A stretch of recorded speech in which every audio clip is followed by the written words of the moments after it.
Hey, what's up, you guys? It's Ben Greenfield, and I was at Dave Asprey's Bulletproof Biohacking conference a couple months ago, and I met this guy who calls himself Danimal. I learned later that his real name is Daniel, but he calls himself Danimal, and he's part of this group of guys called RawBrahs. You can check him out at RawBrahs.com, RawBrahs. And these are guys who describe themselves as three life hacking brothers who host holistic health retreats around the world. And they say they tell you how to lose your mind and come to your senses. Well, Dan was describing to me some of the crazy adventures and retreats that he's done around the world, like doing these crazy workouts with Laird Hamilton and like polar plunging with Paul Chek and doing things that seem kind of crazy, but also, like healthy and fun and potentially things that you could add to your bucket list. So I thought it would be cool to get one of these brothers on a call for you guys and talk about not only what they do with these retreats around the world, but also hear some of the crazier adventures that they've been on and maybe get your wheels turning about things that you could go do and experience, because I'm all about living life to the fullest, and it seems like these guys are too. So my guest on today's call, who, if you're watching the video version of this, is not the guy that I met at the Bulletproof Biohacking Conference, because he's off at some Tony Robbins conference or something like that, but is instead one of his brothers, Daniel, or Timothy, who goes by the name TMango. These guys have the craziest names, Danimal and then TMango.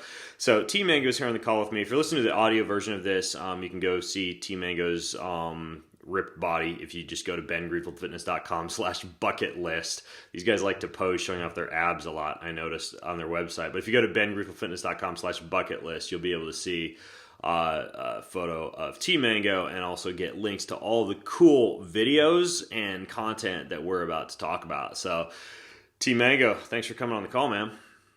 Yeah, I'm excited to be here. It's funny. Oftentimes people make that comment about us showing off our bodies and whatnot. Personally, I think I have one of the best four packs that the internet has ever seen. But it's funny. It's people. I am self-conscious about my body. I'm self-conscious about what I call a little fat pack that I have. At the very bottom, I'm sure that some of you listeners can relate, that little package of fat. That's just from love and sugar. Yep. I hear you.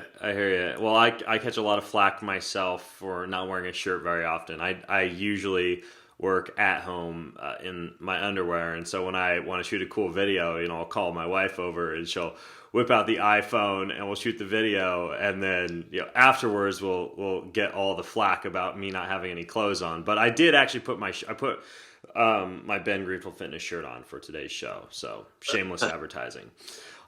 So before we jump into some of these amazing adventures, one of the things that Daniel told me when we were at that conference prior to us scheduling this interview was that one of his brothers is a swimmer. Is that you? That is my younger brother. So there's three of Okay. us total, and that's Nathaniel, who's 22 years old. Okay, he said this guy swam for a short time and became one of the fastest sprinters in the nation. I'm just curious, how'd this happen? What's the story behind that? Yeah, it was pretty amazing. So Nathaniel, as a freshman in high school, started swimming, and it was So he hadn't swam. He hadn't started swimming. When he was like 3 years old. Like all no, these kids yeah, do. just like summer swimming in the pool and whatnot. And he did I think the summer previous to becoming a freshman, he swam for the neighborhood team. Mm-hmm. And that was his debut in actual what you would call competitive swimming. But yeah, he started off as a freshman in high school and just really quickly excelled. It's pretty amazing. Wow, amazing. And so did he win any national meets or anything like that, or what exactly happened? Yeah, he actually did end up winning the state championship as I think he was a junior in high school, and held the fastest 50-yard sprint time as a high school student in Georgia for a long time. Wow, amazing. So you guys are three brothers, and you're actual brothers, with the same parents and everything. Yeah, we like to make the joke when we're together that his mom had sex with our dad. It always gets people laughing. Nice. So how did this all happen? How were you guys kind of like raised, and how did you come to form this Raw Bras website and start doing retreats around the world? Okay, so we've always been just radical, even as kids growing up, like running around the neighborhood. Just we were the troublemakers. I mean, everyone knew us, and it wasn't always for the best reputation. Mm-hmm. Uh, I remember even when I was in middle school, Daniel was in high school. We had this thing called White Boy TV, where we would basically just carry a camera around and videotape ourselves doing the craziest things that we could think of. And I think we were highly influenced by the TV show Jackass that was on MTV a while ago, way a few years back. Probably, I guess that's about 10 years ago now.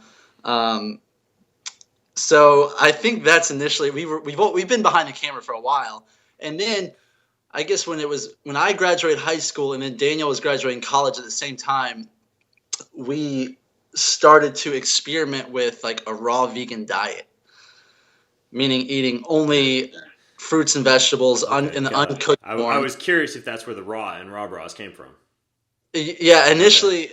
initially it did. I remember we were working in New York City actually for 2 weeks, and my younger brother called me up, and this is when we were all eating raw. He's like, "What's up, RawBrah?" And we were like, "RawBrah, that's a pretty cool name." Yeah. So that's where the name came from. For both women's apparel and also for a website dedicated to brothers globetrotting. Yeah. Yeah, we were thinking about, starting a company about the women's apparel, but I Right. don't know if there's much money in promoting women not wearing bras. Right. And just for those of you who are interested in going to this website, it is BRAHS, rawbrahs.com. So you guys started this website. Hmm. Yeah, it was more. The first thing was a YouTube channel. We had the YouTube channel going way before the website, and where we were just literally documenting our day-to-day experiences with eating a raw vegan diet and being just super goofy. I mean, I look back on our YouTube channel, like the first videos that we made, and it's really hard for me to watch some of the videos of Yeah. just how the things that I said and how goofy I looked as a raw vegan, and like what I would perceive today as not being a picture of health, but being a little bit malnourished. Mm-hmm. Yeah. Now, are you still raw vegan? No, I'm not. We So what eat. happened? Yeah, I would say about 6 months into eating completely raw, we just started to realize that we were getting skinny, we were getting small, and we were like losing our drive to not only like work out and to stay in shape, but also our drive to be in touch with the female race. Right. Right. I hear you. Now there are some people that would argue that you guys didn't do it right. Right. Like maybe you didn't get enough fatty acids, or maybe you didn't add enough avocados, or maybe you didn't like soak and sprout a bunch of seeds and nuts and stuff like that. Like, were you guys kind of like doing, like looking back, were you guys doing it the wrong way, or was it just one of those things where your bodies did not like it? Um, that's a good question. Yeah, some people will say that we did it the wrong way, and I would say that eating exclusively raw fruits and vegetables is it's the wrong way to begin with. And we are no longer proponents of eating a completely raw vegan diet. I would say it's a good for maybe a cleanse, but not as a lifestyle diet. Yeah. I mean, my take on it personally is I think, and I know that you guys at RawBrahs, one of the things that you do is I think I read on your website somewhere that the three of you are Christian, so I'd imagine that you're probably creationists, and that's one of the things that I am as well. And I think that maybe way back in the day, like in the pristine Garden of Eden, like it was somehow possible to like not kill and eat animals, and maybe people did know how to survive on seeds and nuts and fruits and vegetables because they lived on a more pristine planet with really really high quality stuff. But yeah, I think that it's tough to pull off these days, especially once you add in like airline travel and crazy workouts and everything else that just taxes your body way more than what produce might be able to give you. That's my personal take on it, though. Yeah, and we were and still are fans of that like system of belief. However, I do believe that animals were created for us to be nurtured from and to eat. So Yeah. Yeah, I don't know. I totally didn't imagine the podcast going this way, but there you go, folks. You can add your thoughts in the comments. Okay, so let's jump into this stuff that I was interested in talking to you about, and that's all these crazy adventures and retreats that you guys do. So when did that start up? When did you start doing like retreats for people? it was probably a year after we got started with the RawBrahs, where we started hosting official RawBrahs retreats. However, even before the RawBrahs started, like as probably one of our first entrepreneurial ideas, we started running trips to Costa Rica, like adventure travel trips, like budget trips to that cater to high school and college students. And so we had to gain some experience doing that, but it wasn't really working out for us because instead of people wanting to like gain consciousness with traveling, we seem to be attracting a group of guys or girls that wanted to lose consciousness. They wanted to come down and party, find drugs, and just get themselves into trouble. And that was definitely not what we were all about. So fortunate enough to this day, somehow we have transitioned into attracting a group of like-minded people who are looking to become more whole as individuals. And that's what our RawBrahs retreats are all about. It's a holistic approach to health, especially, and our main takeaway message from the retreats is like health through honesty, and how by being honest and transparent and letting whatever come out is a huge proponent to our physical health. Gotcha. Interesting. Well, I want to ask you about some of the more crazy adventures and retreats that you guys have run. But before I do, I want to specifically dive into some of the actual videos that we're going to have in the show notes over at bengreenfieldfitness.com/bucket list. So the first video I'm curious about is this underwater torture. Were you part of this underwater torture with Laird Hamilton and Gabby Reese? Yeah, I sure was, and that's something and by the way, for people who aren't familiar with Laird Hamilton and Gabby Reese, tell us who they are, and then fill us in on this underwater torture. Well, I'll tell you who they are from my eyes. Laird Hamilton was someone that I had a poster of on my wall growing up as a kid. I always had an infatuation for surfing. My dad was a surfer, and Laird Hamilton was the guy who was chasing the biggest waves. And I had this picture of him on surfing a huge left in Chapu, and those of you who surf know where Chapu is. And it was such a mind-blowing experience to have him go from being on my wall all these years, kind of just fantasizing about maybe riding waves as big as him, to actually meeting him in person at his house with his wife, Gabby Reese, who I didn't know much about until we actually met her. But she is a phenomenal person herself, just as much of a star as Laird is. She was now an ex-professional volleyball player, and she's just a mom, I think, of 3 kids. Phenomenal person. Yeah. So what's this underwater torture stuff that you guys did with them? How'd that happen? Yeah, I'll never forget it. We showed up at first of all, we were invited to his house to work out with him, which I was already like ecstatic about. He lives in Malibu, right? Yeah. Where we went that day, he was in Malibu, and pulled up to his house, and I remember just being real nervous, like I can't believe this is about to happen actually. And a guy walked out of his property that I thought it was Laird Hamilton. It looked just like him. I was like, yo, Laird, and it turned out to be like one of his best friends / workout partners, Darren O'Lean. I think who's the founder of Shakeology, and he's a star himself. So I got right off the bat, I was confused who Laird Hamilton was. But we went to his house and we got to train with him for 2 consecutive days. One day was an underwater workout, which was total like revolutionary, and I've never done anything like it. And the next day was a dry land workout, which took place in the basement of his personal gym. Nice. So how'd the workouts go? Like you described it as underwater swim torture. I'm curious if you could explain exactly how that shook out or went down. Yeah.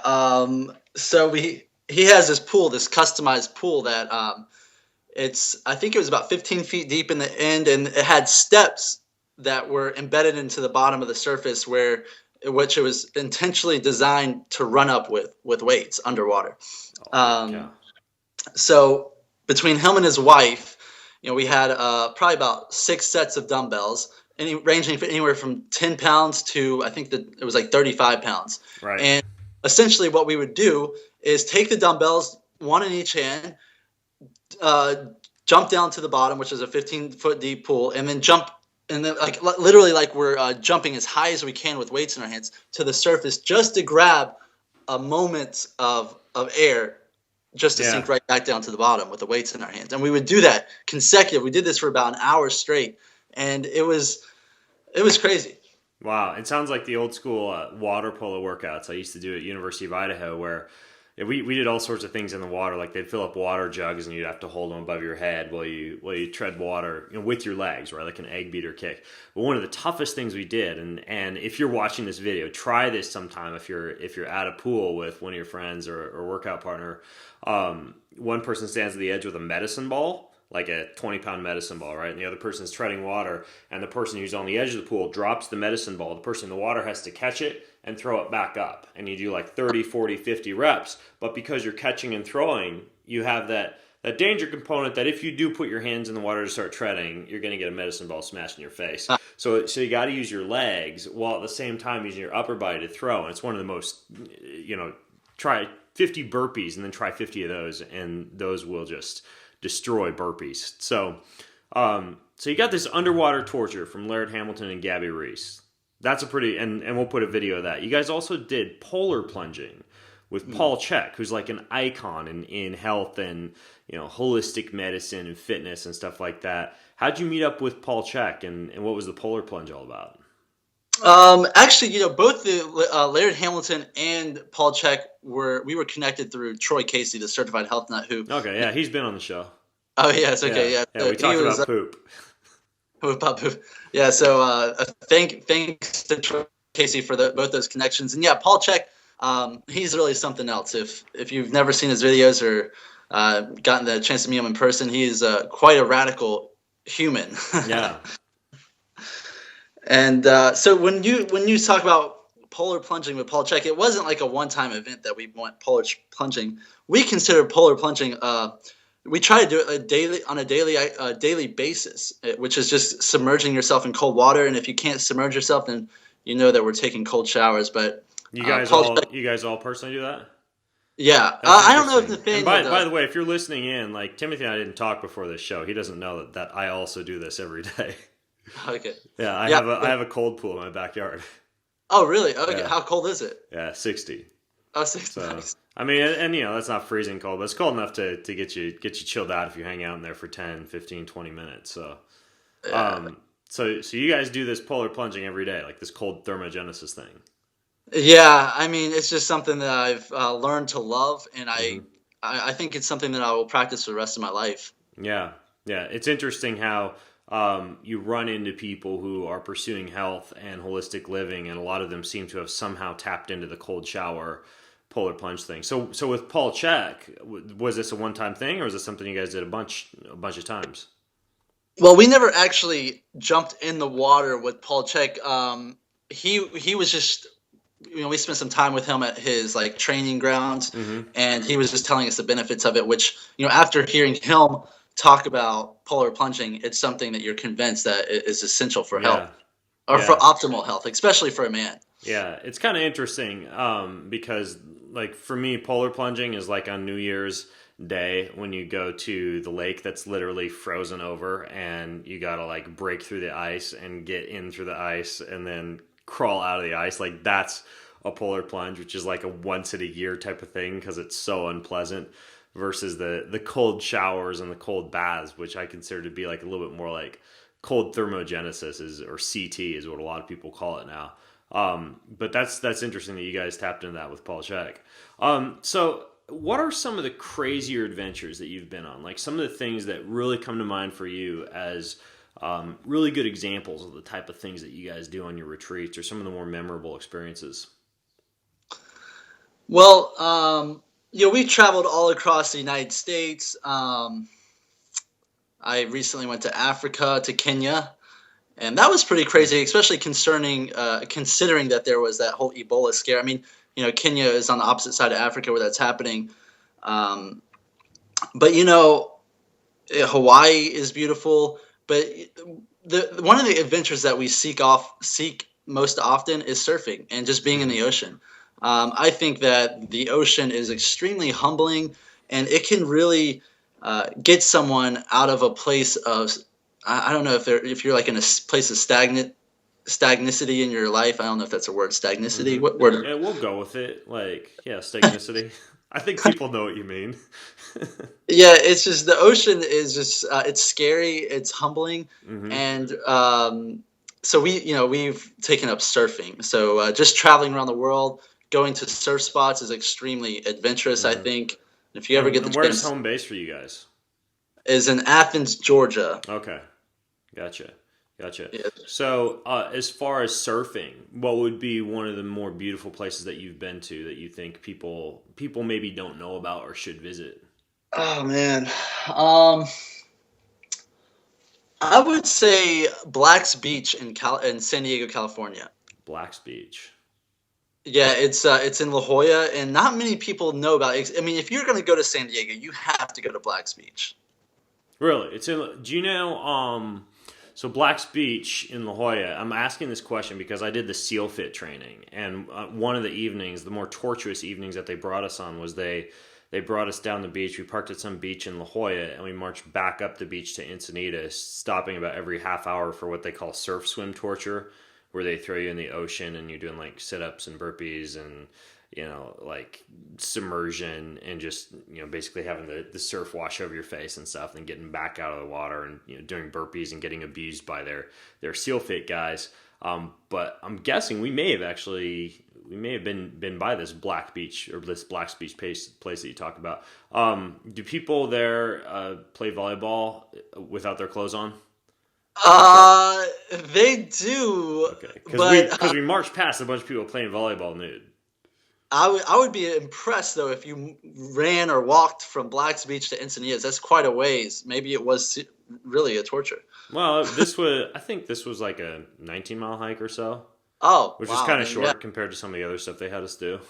Okay, Yeah, that sounds about right then. Yeah, you yeah, were probably at the very north end of Black's Beach. yeah, It's actually somewhat known for to being a nude beach. That's on the very north end. It's a clothing optional yeah. section, but the beach is just so beautiful, and the water is extremely clear because right off the shore there's a deep water canyon, and Mm. it's very unique to San Diego. Like literally just several hundred yards offshore, it just drops to really really deep, and that's a very unique thing for San Diego. Interesting. So you guys have done some of this surfing. What about some of the retreats that you've done that you've actually brought in people or that people have signed up to come on you with? What are some of the cooler retreats that you guys have done? Um, we Probably one of the most unique retreats that we did was we rented an island off of Panama, and we had the island completely to ourselves, and that was very unique. Just because the real takeaway message from our retreats is not necessarily like the adventures that we go on Hmm. or the activities that we do while we're on the retreat. It's more so the raw honesty. We call it play shop that we take everyone through, and it can get extremely uncomfortable, or what we like to call fun comfortable, because we're talking about things that people usually are very uncomfortable or shameful to talk about. So what was really fun about the island retreat was you couldn't really leave. Hmm. And so we had to You stick couldn't with one say another. screw this. I'm not going to talk about this. I'm going home. Yeah, and some people get so uncomfortable on our retreats that they do choose to go home. Yeah. Usually it's about one person leaves per retreat. We actually had someone leave on our last retreat in the Virgin Islands, which was just a week ago. So, What kind of things would make people uncomfortable? Give me specifics. um, well, just talking about, let's see, what are some taboo topics to talk about? Sexual history, um, and financial history, talking about body image issues. And actually, what I find to be most fun, comfortable to talk about are my judgments that I'm having about the people that are on the retreat with me. Hmm. These are like what I would call present thoughts, and Right. as opposed to like shameful thoughts shameful things that we've dealt with in the past. Right. Interesting. So, is this like something that you guys do like in the evenings as a group, interspersed with activities throughout the day, or what does somebody experience when they show up at one of these retreats? Yeah, we usually have about 2 sessions a day, and it's like in the morning and in the evening. Hmm. And it's what the correlation between like doing all the you see like us in the videos, maybe going jumping off waterfalls or doing deep water diving or surfing. is that you can get just as much of a thrill in an honest conversation with a group of people as you can doing these activities. And physiologically, I mean, the same things are happening in your body that Yeah. you would do. Like if you were going bungee jumping, we call it social bungee jumping. Yeah, that's interesting. It's a good point. I actually had a group of about 24 guys at my house a couple of weeks ago, and one of the things that we did was this. It was a mastermind, right? So we have this football, and everybody throws the football around. When you catch the football, you present one thing that you're struggling with, right? Like one thing that you're dealing with, and you're incredibly open. And then the timer gets set for 10 minutes, and everybody just round tables for 10 minutes and gives you all their advice. And you can only talk if you're holding the football, right? So as soon as you finish giving your piece of advice, you throw the football, the next person holds it. And 4 hours go by like it's 5 minutes, and you have like this rush the entire time, and it's really interesting how opening up to other people in that group environment is like you say, similar to like bungee jumping or some other experience that you normally have to go get an adrenaline rush for. So that's interesting. So you guys do that, but then do you also like have what kind of activities do you do, I guess, like in addition to the round tables?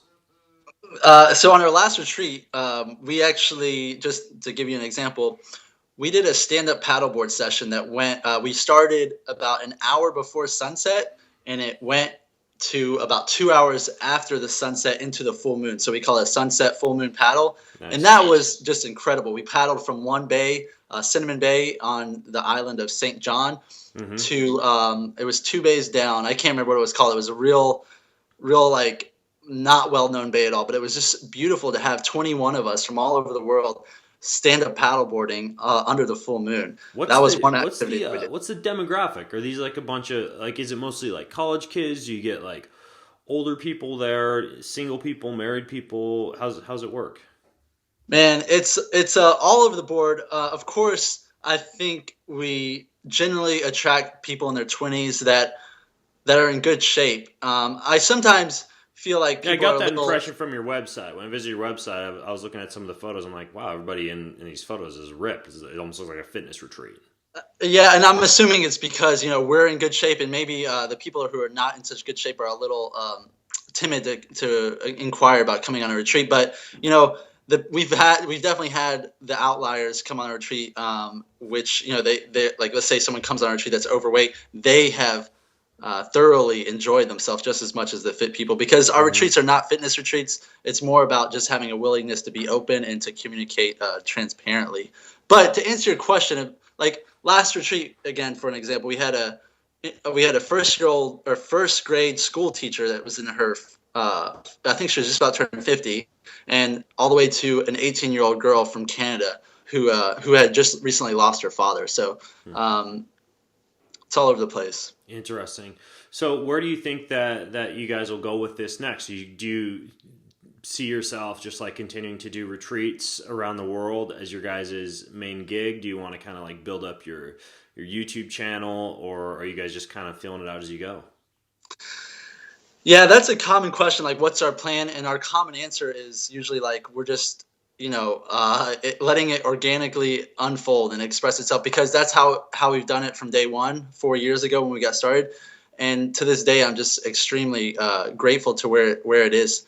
And we are extremely passionate about this process of authentic communication. I feel like as our world, where our world is at today with social media, and I feel like a lack of good communication in our world, this process that we're bringing people to is extremely needed. Yeah, cool. Well, I'm sure. I mean, we have a lot of people who kind of fall in that demographic who listen in, who are probably interested in checking out some of these retreats and maybe going on one themselves. I may join up with one in the future, so you may see me at one of these things.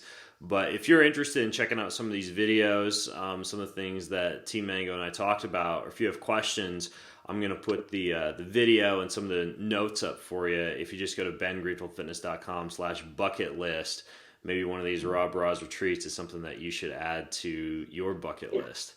So, TMango, I feel funny calling you that. I'll roll with your guys' nickname game.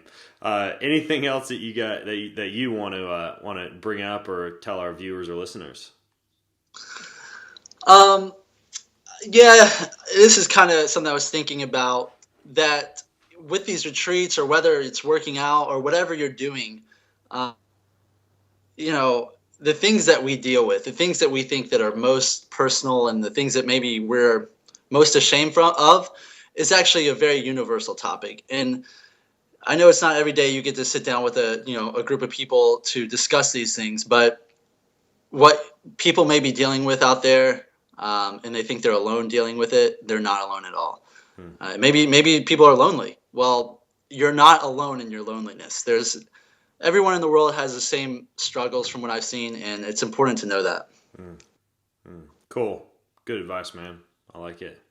Eh, Well, folks, if you're watching again, hit bengreenfieldfitness.com/bucket list. Check out some of the stuff we talked about. And TMango, thanks for coming on the call, man. yeah, thanks for having me. All right, folks. Thanks for watching.